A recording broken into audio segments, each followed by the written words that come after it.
Today we're diving into a case that shook Sweden, but also captured attention worldwide: the heartbreaking and mysterious murder of Saga Elneborg, a young, pregnant woman whose life was cut short in a way that no one saw coming.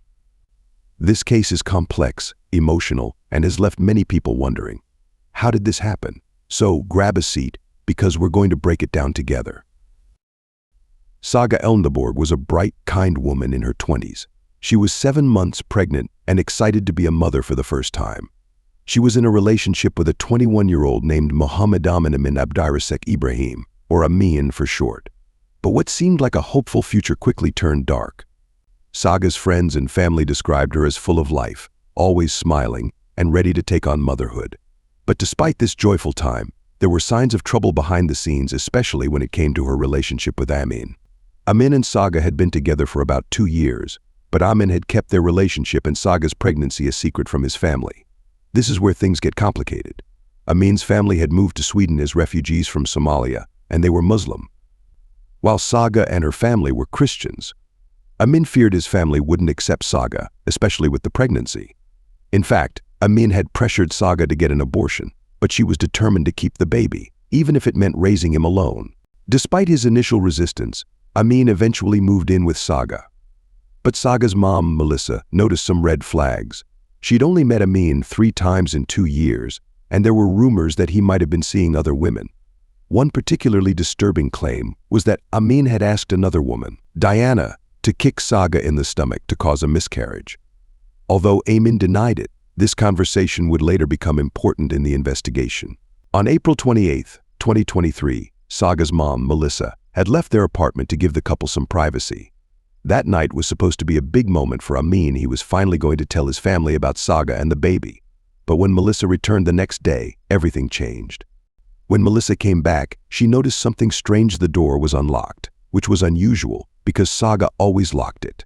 She entered and found water running in the kitchen, but nothing could have prepared her for what she found next. Lying on the bedroom floor, underneath a marble tabletop and with a lamp cord around her neck, was Saga.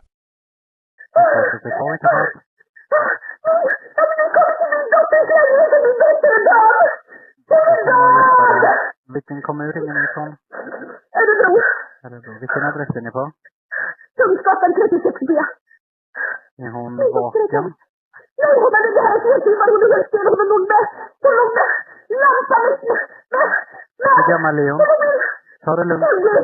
20. Kan du påbörja hjärt-lungräddning? Ambulans är på väg. Hallå? Kan du påbörja hjärt-lungräddning? Du måste...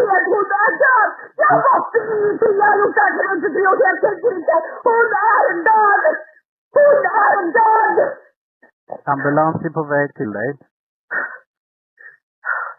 Är det Saga? Ja, det är Saga. Hon skulle ge till min mormor om 2 månader. Min dotter är död. Jag trodde aldrig jag skulle få uppleva det här. Saga and her unborn baby were already gone by the time paramedics arrived. It was a scene no mother should ever have to witness.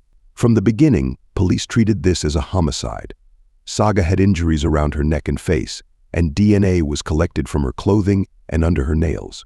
There were no signs of forced entry, no signs of a struggle, which led investigators to believe she likely knew her attacker. The investigation zeroed in on Amin as the primary suspect, especially when they found DNA evidence linking him to the crime scene, and things got even stranger when police questioned him.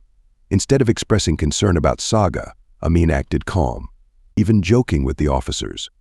He claimed to have an alibi and said he hadn't seen Saga since April 27th, the day before the murder. But evidence started piling up against him. One of the most damning pieces of evidence was Amin's phone records. His phone was tracked near Saga's apartment on the night of the murder, even though he claimed he was elsewhere.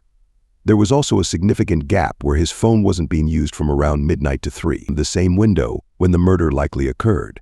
Even more disturbing were messages from Amin's phone dating back to November 2022, showing that he had Googled phrases like, "Can fetuses die from kicking?" The prosecution argued that Amin had a clear motive. He wanted to avoid telling his family about Saga and the baby, and he saw getting rid of both as the only way out.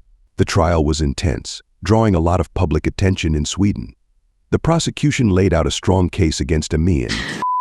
är en av få som ens har haft möjlighet att döda Saga, eftersom Saga faktiskt är mördad i sitt hem, längst inne i lägenheten i sitt sovrum. Dessutom begås mordet mitt i natten. Det krävs både tagg för att ta sig in i porten till trapphuset och sedan en nyckel för att ta sig in till Saga, som är en noggrann och ordningsam person och som låser om sig när hon lägger sig, och det kommer även under övrig tid, ska jag säga, det kommer jag föra bevisning kring. Saga har inga avvärjningsskador, vilket talar starkt för att hon känner den som mördar henne. Är vidare den som vi i utredningen har kunnat se den enda som har haft ett tydligt motiv. Vill inte ha barnet som Saga och han ska få om bara någon månad. När han ställs inför att han utifrån sitt agerande, dels att inleda en relation med en kvinna som är vit, dels att han dessutom har gjort kvinnan med gravid och hon vill behålla barnet, då har han dragit vanära över sin familj, och om han fullföljer så förlorar han sin familj. Han väljer i slutändan familjen. While his defense claimed that gangsters might have killed Saga, supposedly in retaliation for missing drugs and money. But the court didn't buy this story. Amin's version of events just didn't add up. During the trial, the defense also tried to explain away the DNA evidence by saying it came from consensual sex the day before. But with so much circumstantial evidence like Amin's phone data, the lack of forced entry, and his inconsistent alibi, the court found him guilty.